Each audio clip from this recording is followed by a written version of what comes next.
Good morning to all of you.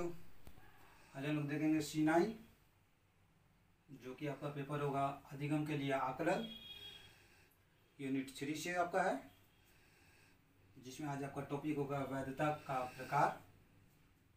Lecture संख्या 7 होगा। जैसे कि हमने आपको कल बताया था वैधता के बारे में। कल मैंने आपको बताया था वैधता का अर्थ, परिभाषा और उसको प्रभावित करने वाले कारक। तो मैं उसमें थोड़ा सा मैं बता रहा हूँ कि देखिए वैधता का मतलब मैंने क्या बताया था। देखिए किसी भी परीक्षण का उद्देश्य किसी भी परीक्षण का निर्माण जो होता है किसी न किसी उद्देश्य को रख कर की जाती है। यानी कि जब उद्देश्य का मापन पूर्ण रूप से होता है तो वो परीक्षण क्या होता है, वैध होता है। अब हम लोग देखते हैं कि वैधता के प्रकार।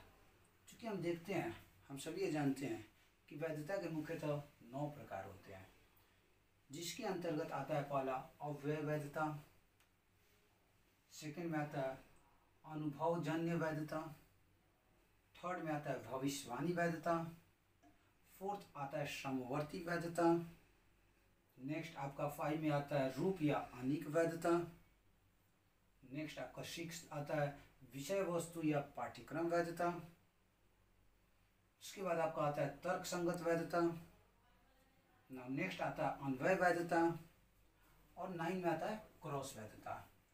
तो मैं आपको ये सारी चीज़ के बारे में डील कर बताऊंगा। तो मैं अभी सबसे पहले चालू करता हूँ अन्वय वैधता के।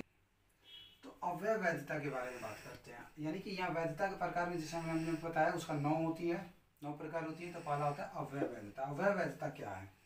देखिए अव्यय वैधता का अर्थ परीक्षण तथा, यहाँ पर कहता है परीक्षण तथा अन्य परीक्षण के समूह या व्यवहार के समकक्ष अव्यय में व्यापक सहसंबंध से है। यानी कि कहता है इसका अर्थ परीक्षण और अन्य परीक्षण समूह, यानी एक परीक्षण को दूसरे परीक्षण समूह के व्यवहार में जब सहसंबंध से जब ज्ञापित होता है, यानी कि सहसंबंध की स्थापना जब बैठती है तो यानी कि सहसंबंध से है।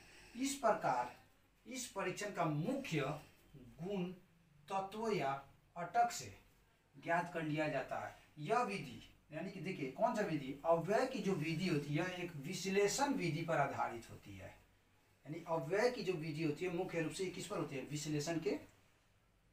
विश्लेषण पर आधारित होती है। नाउ सेकेंड कहता है अनुभवजनक वैधता। देखिए अनुभवजन्य वैधता। अनुभवजन्य वैधता क्या है? कहता है अनुभवजन्य वैधता से तात्पर्य यह है कि परीक्षण उन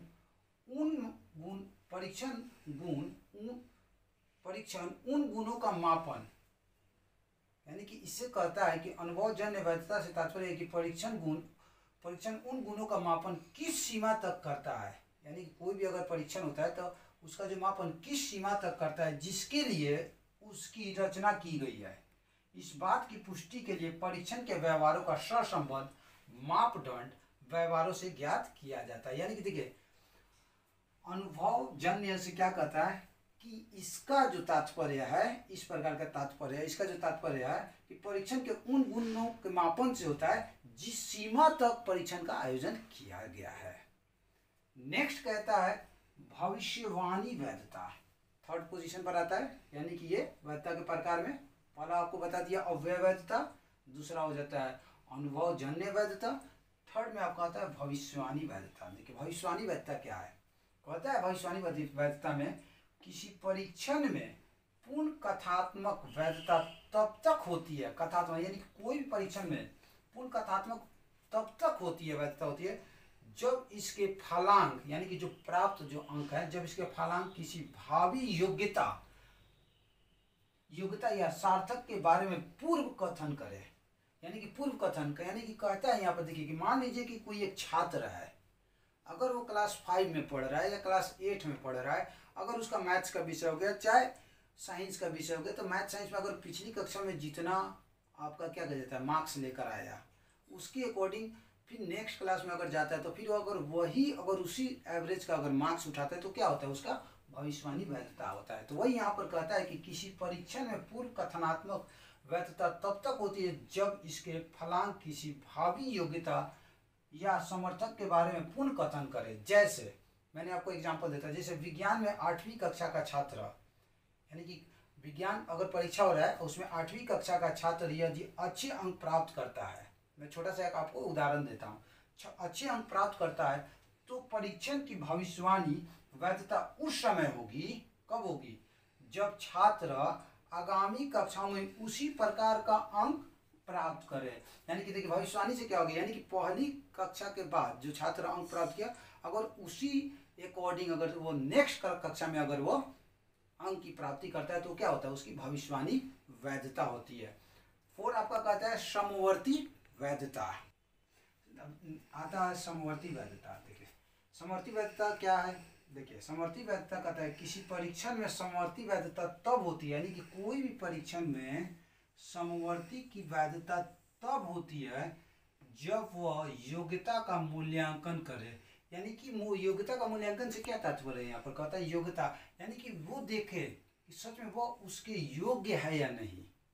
क्योंकि देखिए जब हम किसी कार्य को करते हैं वो कार्य हम उस कार्य के अगर हम योग्य नहीं है तो हमारा क्या काम होता है, वो कार्य हमसे कभी हो पाएगा, नहीं हो पाता है। तो वही कहता है कि किसी परीक्षण में समवर्ती वैधता तब होती है जब वह योग्यता का मूल्यांकन करे, यानी कि योग्यता का मूल्यांकन करने वाला एक होना चाहिए। इसके अंतर्गत परीक्षण के फलांकों का अध्यापक द्वारा ली गई परीक्षा के फलांकों का सहसंबंध ज्ञात किया जाता है। देखिए इसके अंतर्गत मान लीजिए कि अगर कोई छात्र परीक्षा लिख रहा है, एग्जाम दे रहा है, तो वो अपना फलांक प्राप्त कर रहा है। मान लीजिए कि विषय कोई गणित का पेपर एग्जाम छात्र दे कर आया, अब उसको लगता है कि उसको 50 मार्क्स का अगर मान लीजिए क्वेश्चन आया, ठीक है, तो स्वयं से अपना मूल्यांकन कर रहा है कि चलो हमको 50 में 35 आ जाएगा। अब देखिए वहां पर क्या करता है, अब छात्र का एक फलांक हो गया, अब उसी के अकॉर्डिंग अगर शिक्षक का अगर फलांक आ जाता है 35 से लेकर 35 के अगर बीच में आ जाता है तो क्या हो जाता है, दोनों का फलांक सहसंबंध, यानी कि दोनों के जो मूल्यांकन की जो दृष्टि थी दोनों का क्या हो गया, एक्यूरेट हो गया। या अगर कहता है 35 से थोड़ा सा इनका एबव आ जाता है तो वो यानी कि 1-2 आगे क्रम फलांक से मतलब कि उसमें कोई इसका मतलब कि कहने का मतलब है कि इस टाइप में किसी प्रकार का दिक्कत नहीं है, यानी कि 1-2 मार्क्स आगे पीछे हो सकता है, यानी कि होना चाहिए। अगर दोनों का अगर सीक्वेंस मिलता है तो क्या होता है, सहसंबंध होता है। जैसे उदाहरण के लिए आपको मैं एक बता देता हूँ, सहसंबंध किया जाए परीक्षा में समवर्ती वैधता होती है, मैंने आपको उदाहरण बताया। नेक्स्ट कहता है रूप या अनिक वैधता। देखिए रूप या अनिक वैधता से क्या तात्पर्य, कहता है जब कोई परीक्षण उसी गुण या योग्यता का मापन करता हुआ प्रतीत होता है, किस गुण या योग्यता जिसके लिए वह बनाया गया है। रूप या अनिक वैधता से तात्पर्य है कि जब कोई परीक्षण उसी गुण या योग्यता का मापन करता हुआ प्रतीत होता है जिसके लिए वह बनाया गया, तो कहा जाता है कि उसमें रूप या अनिक वैधता होती है। जैसे इसका मैं एक आपको एग्जांपल दे देता हूँ। इसके अंतर्गत जो प्रश्न का निर्माण किया जाता है, किसके अंतर्गत, रूप या अनिक के अंतर्गत जो प्रश्न का निर्माण किया जाता है वह उसी विशेष परीक्षण के लिए होता है जिसके लिए वह जरूरी है।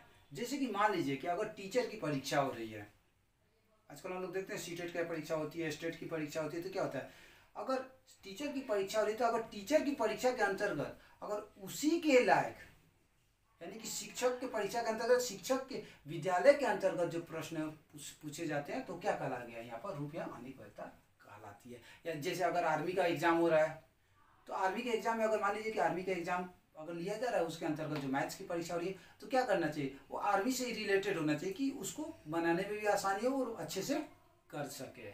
नेक्स्ट कहता है विषय वस्तु पाठ्यक्रम का वैधता। देखिए ये क्या कहता है, जब कोई परीक्षण पाठ्यक्रम के उद्देश्यों की पूर्ति करता है, यानी कि जब कोई परीक्षण कौन इसके अंतर्गत विषय वस्तु या पाठ्यक्रम वैधता के अंतर्गत कहता है कि जब कोई परीक्षण पाठ्यक्रम के उद्देश्यों की पूर्ति करता है तो उसमें पाठ्यक्रमात्मक वस्तु वैधता होती है, पाठ्यक्रमात्मक वस्तु की वैधता होती है। इसके लिए क्या आवश्यक होता है, यानी कि कहता है विषय वस्तु या पाठ्यक्रम ये किसके ऊपर निर्भर करता है, परीक्षण पाठ्यक्रम के उद्देश्य पर निर्भर करता है। इसके अंतर्गत क्या क्या आवश्यक होती है, पहला इसके अंतर्गत आता है, किसके अंतर्गत, विषय वस्तु या पाठ्यक्रमात्मक वैधता के अंतर्गत पहला आता है प्रश्न संपूर्ण पाठ्यक्रम से हो। इसके अंतर्गत पहली आवश्यकता होती है अगर प्रश्न का निर्माण होता है तो वो पूरे पाठ से होता है, वो अगर पूरे पाठ से होती है तो आपका परीक्षा क्या वैध होती है, यानी कि सफल रहती है। दूसरा कहता है परीक्षण विद्यार्थी के अनुकूल हो, यहाँ परीक्षण विद्यार्थी के अनुकूल का अर्थ करने का मतलब है कि जिस अकॉर्डिंग, जो छात्र का अकॉर्डिंग के अंतर्गत, जिस कक्षा के अकॉर्डिंग अगर टीचर पढ़ा रही है तो अगर उसी अकॉर्डिंग के अंतर्गत, अगर उसी के अंतर्गत अगर शिक्षक अपने पाठ्यक्रम के अंतर्गत अगर परीक्षा में जो परीक्षा जो आप ले रहे हैं अगर होता है तो क्या होता है, छात्र के अनुकूल होता है। यानी कि यहाँ पर कहता है परीक्षण विद्यार्थी के अनुकूल से क्या मतलब होता है, यानी कि छात्र के अंतर्गत लेना, जैसी उसकी सोच है या जैसा आप पढ़ाए। ये नहीं कि अगर हमें पढ़ाए क्लास 4 के लेवल का और उसको क्वेश्चन दे दिए क्लास 5 के लेवल का, तो वो गड़बड़ हो सकती है।